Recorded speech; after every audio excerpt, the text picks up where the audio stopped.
Bismillahirrahmanirrahim. Assalamualaikum warahmatullahi wabarakatuh. Salam sejahtera, salam satu Malaysia dan very good morning to all of you. Alhamdulillahirabbil alamin wassalatu wassalamu ala asyrafil anbiya wal mursalin wa ala alihi wa sahbihi ajma'in. Saudara pengurusi majlis yang berbahagia, Tan Sri Saleh, Pro Chancellor yang sudi datang pada hari ini, para pegawai Kanan University, rakan-rakan saya dalam pengurusan, rakan-rakan saya di kalangan staf UTM, adik-adik mahasiswa dari jauh, dari dekat, di Kuala Lumpur dan di Johor Bahru. Today should be the greatest day in my life. I should be happy today. Satu daripada perkara yang saya selalu buat dalam hidup saya ialah ada milestone yang besar. Dan milestone yang besar itu selalu ditandai dengan tarikh-tarikh tertentu. Dan tarikh ini sangat besar sebab hari ini hari Jumaat, 29 Rejab. Kita nak masuk bulan Syakban dan nak masuk bulan Ramadan. Jadi pada hari ini saya tak banyak masa nak menyediakan slide ini sebab banyak urusan saya terpaksa dibuat untuk memastikan yang transition period daripada kepimpinan saya sebagai Naib Chancellor kepada pihak kementerian semula, dan saya sebab saya akan duduk di kementerian, saya diminta you organize this is your territory, so we do it your own way. Ya, faham ya cakap saya?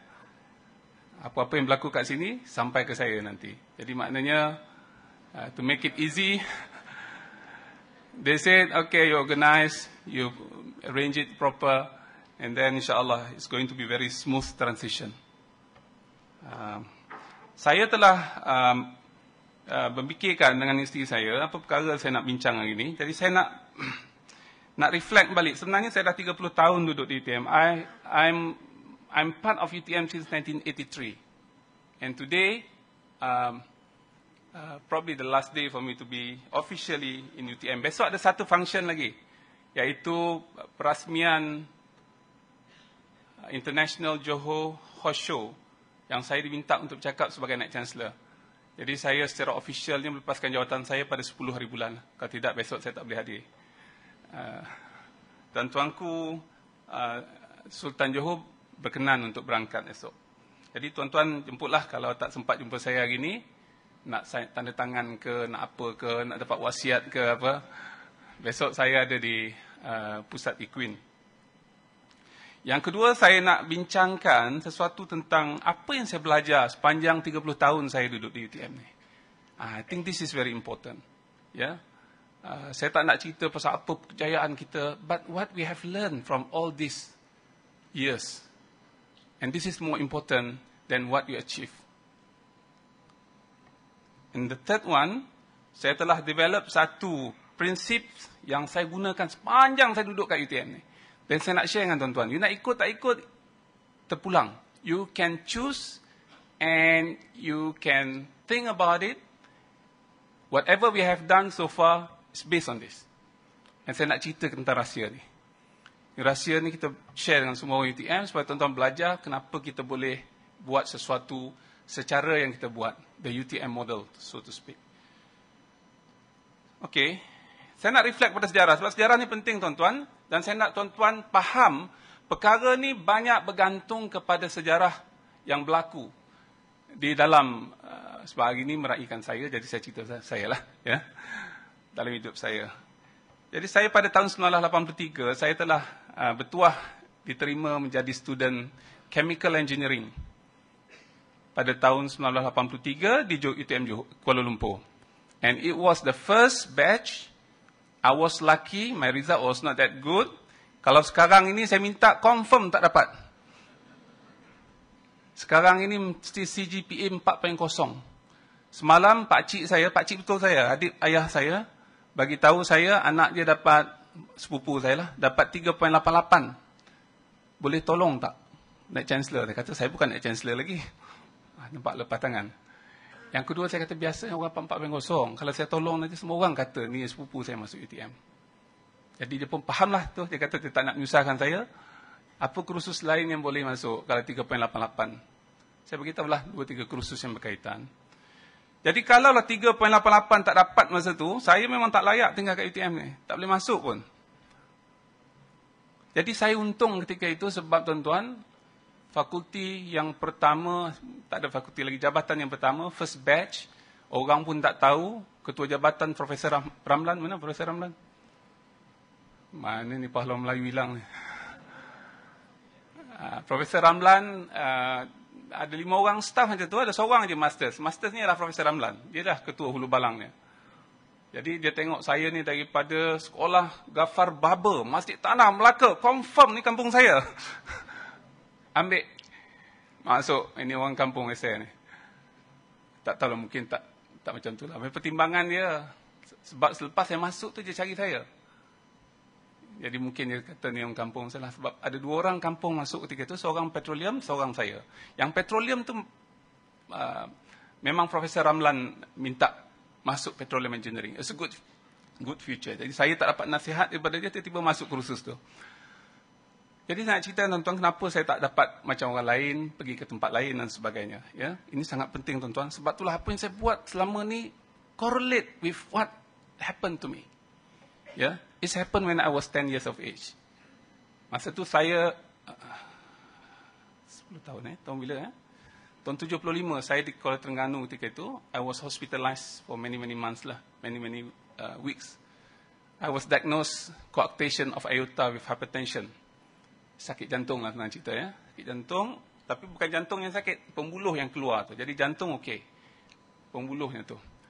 Jadi ketika itu doktor nak buat further investigation. Bila saya dapat surat, yang surat tu ditulis kepada guru besar sekolah. Saya masuk hospital, mak saya larikan saya pada hospital. Kemudian tu dapat surat daripada hospital, minta pulangkan budak ni balik, kita nak buat rawatan kat dia. Mak saya dah terfikir anak aku apa nak jadi ni. Dan doktor pernah cakap dengan mak saya, anak awak ni kalaulah tak dirawat cepat matinya. Ya, sebab sakit dia tu. Apa yang berlaku bila ada hypertension, aorta tu sempit, jantung makin lama makin besar. Ya. Jadi hidup saya selepas itu ialah lari daripada doktor. Bila dapat surat itu, mak saya suruh saya balik kampung. Jadi tingkatan, masa tu saya darjah 4, darjah 5, sebab surat dah sampai, darjah 5 tu saya register dekat di Negeri Sembilan. Balik ke kampung. Jadi surat tu tak boleh buat tindakan lah. Entah macam mana, surat tu setahun kemudian, ketika saya darjah 6, sampai ke kampung saya. Cikgu ni forward surat, guru besar ni forward surat tu ke kampung sekolah. Dia trace macam mana dapat budak ni sekarang ni kat kampung. Tulis surat ke kampung. Dan satu hari saya dipanggil oleh guru besar sekolah saya. Dia kata, awak ni sakit. Awak tak boleh ambil apa-apa aktiviti kat sekolah. Kalau apa-apa berlaku pada awak, saya tak tanggungjawab. Sebab tu awak jangan apa-apa pun buat kat sekolah ni. Duduk aja kat situ. Ya, tak boleh main, tak boleh itu, tak boleh. Spesifikasi dia tu, teruk. Tak boleh makan garam. Tak boleh, macam-macam lah. Hypertension. Tak boleh berlari. Tak boleh bersukan. Sedangkan ketika tu saya adalah ketua pasukan bola sepak sekolah saya. Saya ketua pengawas sekolah saya. Saya ketua hoki sekolah saya. Apa lagi, macam-macam lah semua ketua. Sebab saya orang tinggi. Tinggi lah tu. Kemudian tu balik daripada Kuala Terengganu. Di kalangan orang-orang kampung saya tuan-tuan, saya seorang saja balik daripada luar negeri. Iaitu Kuala Terengganu. Jadi nampak hebat lah.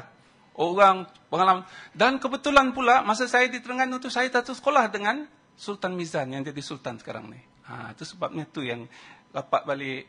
Dan adiknya satu kelas dengan saya, Tengku Rahimah. Ya. Dan menyebabkan cerita-cerita kemudian tu datang. Dan perkara-perkara ini sangat penting saya cerita pada tuan-tuan.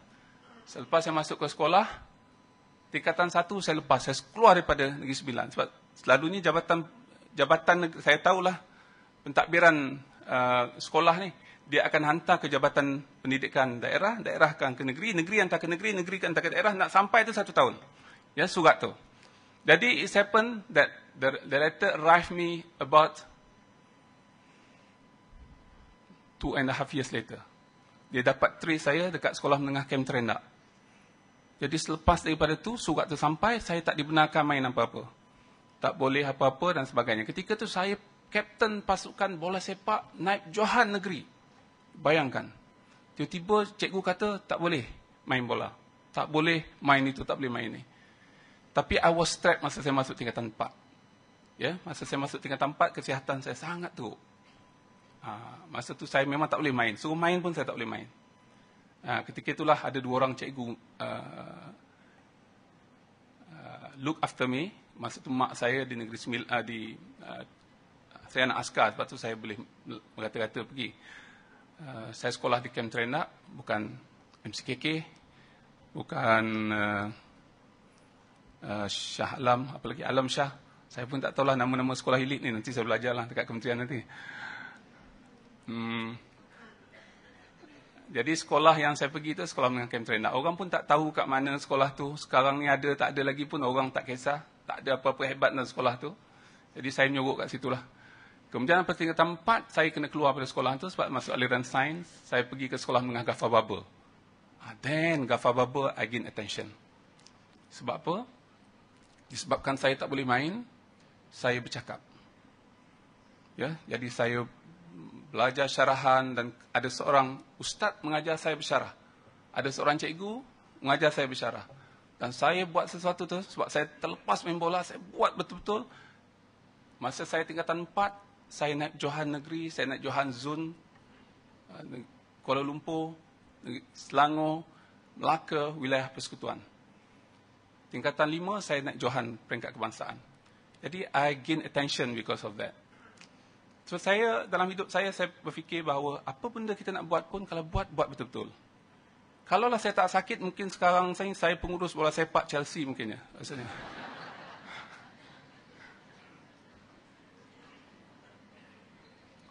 Baiklah, Tuhan jadikan saya seorang sakit, jadi saya tak boleh main bola dan saya tak boleh menjadi jurulatih bola. Kemudian cikgu ni ambil berat tentang saya. Saya nak cerita tentang cikgu ni. Cikgu ni mengajar saya. Subjek yang dia mengajar saya tu, cikgu yang pertama, cikgu Rusiapah namanya, mengajar saya fizik. Kemudian seorang lagi, cikgu Zainal namanya, mengajar saya biologi. Jadi sepanjang hidup saya di sekolah tu, mereka ni macam ibu bapa saya. Dan mak saya ketika tu di Sabah, bapa saya di Sabah, bekerja di Sabah. Jadi saya hidup sendirilah. Apa-apa keperluan saya tulis surat ke hadapan ayahanda yang dikasihi. Adapun sesungguhnya anak anda di sini sihat adanya. Macam-macam lah. Surat saya panjang pada ayah saya. Ujung sekali, walau bagaimanapun ketika ini anak anda memerlukan sedikit bantuan keuangan. Untuk membeli sepatu kasut yang baru. Berharga RM3.90. Ya. Jadi ayah pun kirim money order RM5. Ambillah RM1.90 tu. RM1.10 lebih itu belilah apa-apa yang berkaitan dengan pengajian. Itulah. Jadi dalam hidup saya itu. Jadi masa saya nak keluar negeri itu, saya dapat keluar negeri, I was sekali lagi kena buat medical check up, I was strapped, tak boleh keluar negeri. Ya, sebab sakit. Jadi nak tak nak, entah macam mana Profesor Roji ketika tu Encik Roji Sarmidi dan rakan-rakannya yang lain, dia pun tak tahu cerita saya, ambil saya masuk ke UTM. Semasa saya masuk ke UTM, ada satu komiti dapat surat report tentang saya. Sebab saya sebelum masuk ke hospital tu, sebelum masuk ke universiti, saya masuk hospital dulu. Saya masuk hospital kira-kira 3 minggu di Kuala Pilah. Sebuah medical report semua, doktor tu sahkan saya sakit, kena buat macam ni, takut dia apa-apa berlaku nanti, universiti akan bertanggungjawab. Jadi ketika tu, ada seorang doktor universiti, pengarah unit kesihatan ketika nama Dr. Kamala Purnamawati. Kenal ramai orang kenal. Dia defend saya. Dia kata, kalaulah kita tak benarkan budak ni masuk, you nak suruh jadi apa? You nak suruh jadi noreh getah? Dah lah dia sakit, suruh tak dapat kelulusan. Tak apalah, kalau dia mati pun mati macam tu dalam universiti sebagai student. Kurang-kurangnya lebih baik daripada mati sebagai penoreh getah yang sakit jantung. Ya, jadi akhirnya Dr. Kamala fight, saya dapat tempat tu. Saya tak tahulah sama ada Profesor Ramlan tahu atau tidak benda tu, tapi saya dimaklumkan. Dan saya mendapat attention yang besar. oleh itu sebab kita kebetulan, ni semua kebetulan dalam hidup tuan-tuan. Sebab itulah kita banyak berdoa kepada Allah SWT supaya kebetulan itu memihak kepada kita. UTM dekat sangat dengan Hospital Kuala Lumpur. Ya. Jadi rumah saya ketika itu dua tuan-tuan, satu blok A, kolej kita tak ada lagi dah yang untungkan saya. Yang keduanya hospital Kuala Lumpur ni. Kejap-kejap panggil buat investigation. Kejap-kejap panggil investigation. Orang yang panggil saya buat investigation nama Tan Sri Robert Ayah Zambahari. Yang sekarang ni ketua CEO IJN. Dan orang yang buat operation saya kemudian tu nama Tan Sri Yahya Awang. Pro Chancellor UTM sekarang. Ya, ini kebetulan-kebetulan dalam hidup. Jadi saya berada di universiti dan kerja saya ialah pergi ke hospital. Jadi banyaklah kelas saya tertinggal. Dan saya tak boleh main, of course saya tak boleh main ketika itu, doktor takkan bagi. Jadi saya menunggu masa untuk mengadakan surgery. Ya. Saya masuk ke UTM pada tahun 1983 pada bulan Julai. Saya keluar pada bulan Jun, jadi genap 30 tahun saya keluar pada UTM, officially. Ya. Jadi pada bulan Julai itu masuk, pada 1983, pada bulan 12, hari bulan 12, tahun 2012, hari bulan 12 tahun 1984, saya buat surgery. Tarikh ni penting ya. Sebab hari itu saya pilih satu tarikh yang penting sangat tuan-tuan tengok. Kita buat kerjasama dengan Oxford 12 hari bulan 12. Ya. Ada 4 tarikh penting pada tarikh tersebut. Mak saya lahir 12 hari bulan 12. Saya buat operation 12 hari bulan 12. Kita tanda tangani MOU dengan Oxford, penubuhan UTM, Industrial and Applied Mathematics pada 12 bulan 12. Jadi kalau tarikh bulan 12 tu selalunya saya akan cari tarikh tu. Sebab tarikh tu tuan-tuan saya berjanji dalam hidup saya. Bagi tuan-tuan yang pernah buat operation,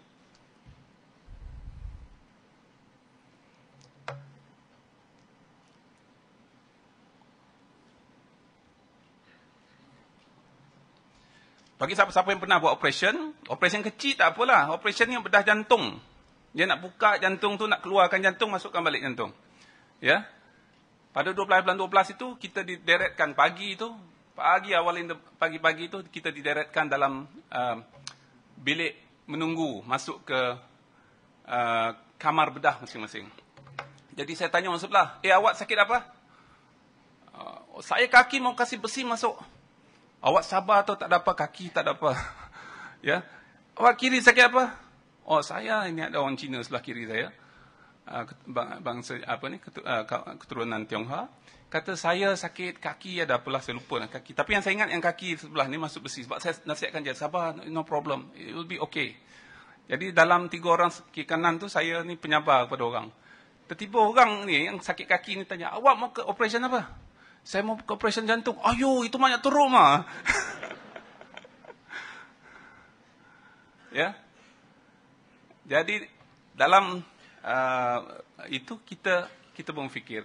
Jadi kita dibagi masa kira-kira 5 minit untuk tenang. Ya. Masuk ke operation. Kita letak saja di alih pinggan, dia masukkan ubat bius, kita dah tak sedar. Tapi kita ada 5 minit dia bagi untuk kita berdoa dan sebagainya. Jadi Alhamdulillah dalam doa saya kata kalau saya hidup lagi, saya nak jadi orang yang lebih baik daripada sekarang. Satu. Yang keduanya, saya akan baikkan orang. Macam mana saya nasihatkan orang sebelah saya. Walaupun dia takut-takutkan saya. Itu doa saya. Sebab itu yang saya sempat berdoa. Sebab dia takutkan saya. Jadi I don't want to be like him. Takut-takutkan orang. I want to make them happy. Whatever. Make them better. Jadi saya pun buat surgery ini. Surgery ini memakan masa yang tak lama, kira-kira 5 jam saja. Tetapi yang penting tuan-tuan, semasa surgery ini saya menjadi orang yang baru. Ya. Lepas pada tu 3 minggu kemudian saya boleh main badminton. 4 minggu kemudian. Ya. Dan saya bertenaga dan saya boleh buat perkara yang saya tak buat kira-kira 10 tahun, 8 tahun, 7 tahun yang dulu. Dan saya berfikir apakah perkara yang saya nak concentrate dalam hidup saya, dan ketika itu saya nak concentrate menjadi seorang pendidik. And this is very important. Sebab kalau saya nak jadi orang lain, saya fikir saya dah tak cukup masa. Umur saya dah 19 tahun ketika itu. Dan saya kena siapkan pengajian. Of course, masa saya belajar, saya dah tak pandai sangat. Sebab bahagian besar daripada hidup saya di hospital. Dan hinggalah saya tahun 3, masuk tahun 4, barulah saya pulih sebetulnya. Dan pulih sebetulnya maknanya saya boleh masuk kelas, maknanya saya tak sakit kepala, impactnya ialah kepada hypertension, sangat tinggi. Saya punya BP 180 over 120, something like that. Ya, nak berdiri pun kadang susah. Dan akhirnya, alhamdulillah, benda tu under control. Then, selepas saya habis tamat pengajian 1988, saya dapat taklah baik sangat. Kalau sekarang ni nak jadi RO pun tak dapat kot. Ya. Tapi disebabkan oleh satu dasar kerajaan yang sangat penting, yang saya kira inilah yang mengubah hidup saya, iaitu dasar ekonomi baru yang memberi ruang kepada orang macam saya ni, macam tuan-tuan, kebanyakan tuan-tuan ni, jadi pensyarah universiti. Dan akhirnya saya dapat masuk sebagai penolong pensyarah di Fakulti Kejuruteraan Awam. So, okay. Kenapa saya tak masuk jadi pensyarah di Fakulti Kejuruteraan Kimia? Sebab saya graduate dalam chemical engineering. Sebab dua perkara. Saya nak padamkan pemikiran saya tentang hidup saya sebagai chemical engineering student. Sebab I was not that good. That's number one. Number two, I have friends who are also staff of chemical engineering yang tahu tentang hidup saya. Saya tak nak berjumpa dengan dia sebab kalau sekali jumpa dengan dia, saya akan ada framework pemikiran yang sama. Sebab tu saya lari. Bila saya pergi kepada civil engineering, saya kenal seorang saja, iaitu Jamaluddin Yatim. Mana Jamaluddin? Dia kebetulan dekat dengan rumah Profesor Ramlan. Ini semua. Dan dia menjadi rakan bilik saya, sekamar dengan saya. Dan beliau inilah civil engineering top student. Top student. Jadi saya tinggal top student, saya tengok macam mana top student ni belajar, buat kerja dan sebagainya. Akhirnya saya belajar daripada melihat dia. Mengajar student macam mana, how he develop skills to master certain mathematical expression and whatnot. So this is what I've learned being with him. Kemudian pada tahun 1960 saya belajar ke England. Jadi dalam pengalaman saya bersama Jamaluddin, walaupun saya tak cerita kat dia, Yatim ni, kami macam adik-beradik. Dia panggil saya Zack, saya panggil dia Jamal. Saya marah dia sebab tak jadi profesor lagi. Saya kata saya jadi NCU, tak jadi profesor lagi. Apa kena ni? Ya. To the extent, saya tak ceritalah depan tuan-tuan. Tetapi belakang-belakang bila jumpa saya kata, there's something wrong with you. I progress because I learn from you. I observe you. I emulated what you have done while we are staying together. But yet, you are not pick up. Sebab mungkinlah tuan-tuan, orang yang dapat anugerah-anugerah besar-besar ni, kadang-kadang lama kesan tu. Masih terbayang lagi, I'm top student, I'm top student, I'm top student. Ya, 10 tahun tak habis lagi top student. Ya, sehingga kan akhirnya hilang keinginan untuk menjadi another top student. Jadi pada tahun 1960 ni, saya pergi ke England, and I practice apa yang saya dah faham semasa saya duduk kira-kira setahun setengah pada 1988 ni. Dan ketika di England itulah, kami ada 32 orang student dalam kelas Masters in Environmental Engineering tu. Saya top second, saya nombor 2 dalam kelas. Ya, daripada entah berapa masa saya Chemical Engineering, I became top. So it was really a breakthrough for me, because by knowing the way you can progress, the way you study, you will be able to progress very aggressively, very drastically. Jadi kita tak ada konsep saya ni bodoh, sebab tu saya jadi bodoh. Saya ni bodoh, sebab tu saya kena cari cara macam mana orang jadi pandai. Tengok orang tu. Kadang-kadang tak ada orang nak lecture kita, bum. Tak ada orang sempat. Pandai kau lah. Kita sendiri kena belajar daripada we must learn from others. And the best learning is not by instruction, but by doing it yourself. Dia tengok orang buat, kita buat, kemudian tu, tak betul tanya dia, kenapa, macam mana dia buat benda ni? Something like that. And then, it happened, saya nak lari pada doktor, tiba-tiba saya kahwin dengan doktor. Ya. Sepanjang hidup saya pada umur 10 tahun, sampailah. Tak macam mana saya terjumpa balik seorang yang bernama Zainal Mukhtar. Ni dia junior saya kat sekolah. Ya, terjumpa balik, Tuhan nak mempertemukan. Jadi, kami pun jumpa-jumpa, you nak kahwin dengan saya tak? Direct to the point. The first meeting, we asked about marriage. And that's it. Within 2 months, we got married. Ya, tak ada nak jumpa-jumpa. So, that's it. Dan kami telah pergi ke England pada ketika itu, pada tahun 1993 hingga 1996. Effectively 94. Ya, sebab saya ambil beasiswa SLAP again, beasiswa SLAP pada tahun 1993. Pengajian saya bermula pada minggu kedua 1994. So, pada registration di Newcastle tu saya 94-96. So, okay, ada 3 perkara berlaku ketika saya belajar when I was a student at Newcastle. Number one, I met a lot of top scholars. Newcastle University has, at that time, the highest in terms of reputation in environmental engineering. And it was led by a Professor Warren Pescott. And he graduated from Stanford. He has no PhD, but he's very old. He was here working in AIT for many, many years, if I'm not mistaken, 11, 12 years. Then my supervisor, Professor Azrain punya supervisor, Professor Razman punya supervisor, my professor belajar dengan Professor Ken Anderson. Yeah. And he was the only PhD holders in the team. Yang lain tu semua tak ada PhD. Yeah, Lillian Avison, David Elliott, Sam James. Sam James retired and then, yeah. But I learned from them, actually to become a world expert is not necessarily for you to have big degrees. Colorful degrees. Warren Pescott has no degree at PhD, doctoral level, but he has about 30-40 PhD students. Ya, jadi satu hari saya tanya, Warren, how you manage to grow your career? Dia kata, Zaini, in academia it's very simple. You must publish. Yeah? You must publish. You cakap lecture, bum bam. If you are not able to publish, that's it. You are not a good professor. You must publish. So dia cerita kat saya, how can I publish? Dia cerita. Ini saya ulang cerita akhir, lepas saya tak ulang dah. Tak ada masa dah. KSU banyak cerita lain tau.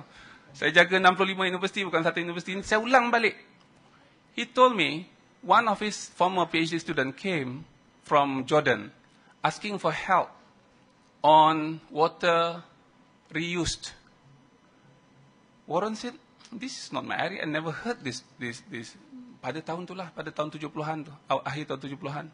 Never heard about this concept. Nak gunakan balik treated wastewater untuk greening of desert. It's not greening of desert, greening of desert. Menghijaukan gurun. Lepas tu, student ni, saya lupa namanya, mungkin Profesor Azrain kenal orang ni. Dia buat perbincangan. Jadi akhirnya dia setuju supaya buat satu research program. Dan research program tu ialah menghantar seorang PhD student belajar dekat Newcastle, and then dia buat organize a conference in Jordan. And from that conference, they publish a book. Yeah, publish a book, compilation paper edited by Warren Pescott. Dia terkenal sebab itu je. And the subject was given to him for him to chair the session. Jadi tuan-tuan yang menjadi pengerusi conferences yang besar-besar ni, you should be a leader in your field already. You should publish the summary of the whole conference, publish it handsomely. Janganlah publish oleh UTM Press. I'm sorry lah, Kasim. Publish IWA Press. Publish McGraw-Hill. And then you get reputation.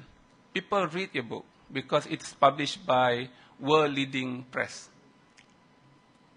Akhirnya dia diiktiraf sebagai seorang yang terkenal. Jadi itu learning, this point that I want to share with you. The second thing, saya belajar, buat PhD ni tak perlu pandai. You perlu smart. Ya, smart deal dengan supervisor, smart deal dengan technician, smart deal dengan kawan-kawan you, smart mengurus masa, dan sebagainya. Sebab saya tengok orang PhD ni sama aja. Tak banyak bezanya. Ya, tadi tak adalah kita kata orang ni pandai, akhirnya dia baru boleh dapat PhD. No. I have experience in my academic life. Those who can complete PhD programs are those who can be smart to act around given time, given resources to them. Yeah. So this is very important. Jadi saya pun buat planning, proper planning ketika itu saya baru masuk dan sebagainya. Saya tengok apa cara saya untuk, my objective was to complete my PhD less than 3 years. That is my objective. Nak buat benda lain tu kemudian, nak buat Nobel Prize punya research ke after this. Yeah? Just I want to get a PhD because I want to come back as early as possible. So I can't wait more than 3 years. Satu sebab isteri saya ada, dia baru kerja housemanship, habis kerja sekejap, lepas tu ikut saya. Dia takut nanti nak suntik orang pun tersuntik vein yang lain dan sebagainya. Jadi at the end of the day, I told my supervisor, please help me, I want to complete on time or earlier. Jadi dia pun bagi nasihat, dia kata, Zaini, if you want to complete on time, don't do long period of experiment. Buat eksperimen yang pendek-pendek. Ya, maknanya jangan buat biological. Sedangkan saya minat biological. Dia kata, tak apalah, biological tu you buat lepas you habis PhD. You buat physical, chemical treatment or technology in water engineering. So saya pun fikir-fikir, okeylah kita buat. Nasihat dia, saya dengar nasihat dia. Jadi, kalaulah Profesor Azra'i, satu cycle research 3 bulan. Saya satu cycle research saya 6 jam.